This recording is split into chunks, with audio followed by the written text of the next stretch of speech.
Welcome back to the 30 Days of Wise Ideas series. Today is day 11, January 11, 2026. Today we'll consider how wisdom is correction of a loving father. Today we're looking at wisdom as correction, and we're looking from the book of Proverbs. So it says, "My son, do not despise the discipline of Yahuwah, and do not loathe his reproofs.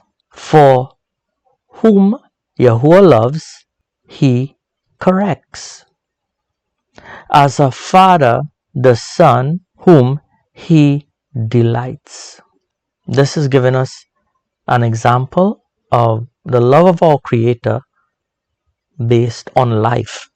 See, in real life, a father who loves his child, or son or daughter, corrects his son or daughter to lead them in the way of righteousness.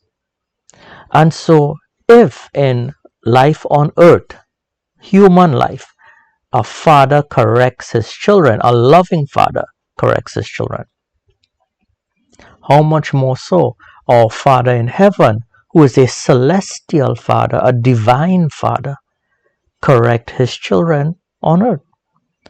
We see that in life, when you have a father who loves his son or daughter, that father may see the son or daughter doing something dangerous. Let's say they're in the kitchen and the son or daughter is a toddler and goes near to the stove, and the stove is hot. The father will remove the child from that environment while also telling the child, "Don't go there, it's dangerous. Don't touch that, it's hot." That's what a loving father or loving mother. But since scripture is telling us this example as a loving father to refer to our Creator, we'll say a loving father here, right? So a loving father removes the toddler from that danger and corrects the toddler. If a father sees their son or daughter playing in the front yard and they're chasing a ball or kicking a ball around and they're getting too close to the road, that loving father will tell that child, "Don't go near the road. You're too close to the road. Come back inside the yard a little more." Right? That loving parent does that correction. And as they get bigger, maybe the child is 10 or 11 years old and they're involved with bad friends that did some vandalism, let's say, to a building, some random building, they vandalized it. That father will correct the son very sternly at that point, very strictly, because now the lesson must be taught: do not vandalize the property of others. So that child will be taught that very sternly. It's not a toddler anymore where you move them and correct them. It's a young child. And so wisdom teaches us that our Father in heaven does indeed love his children on earth, and he corrects his children on earth. Sometimes that correction takes the form as how a father would deal with a toddler: move them out of the danger and speak to them gently about the danger.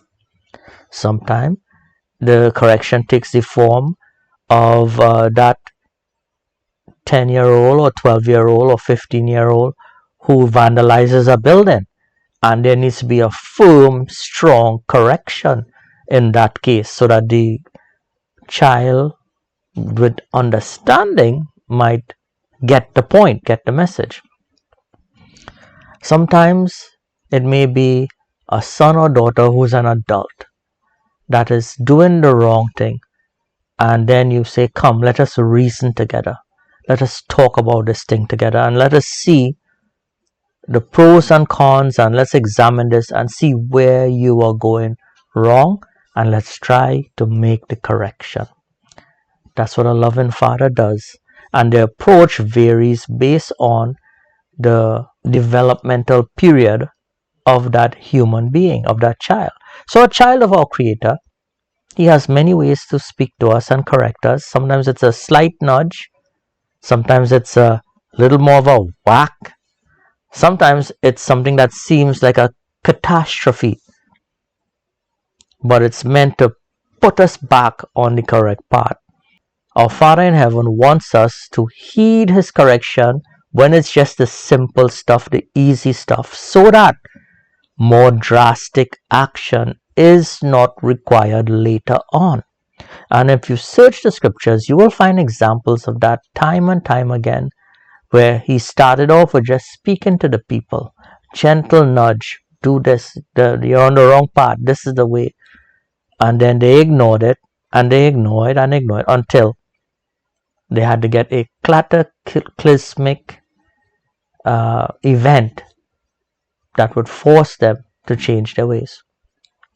And so for us in this day and this generation, we ought to listen intently and be receptive to the correction of our loving Father in heaven, so that when we hear his correction and we feel it within us and we know and become aware of it, we heed his correction and turn to the right way, because we understand our loving Father corrects us because wisdom dictates that a loving Father corrects his children.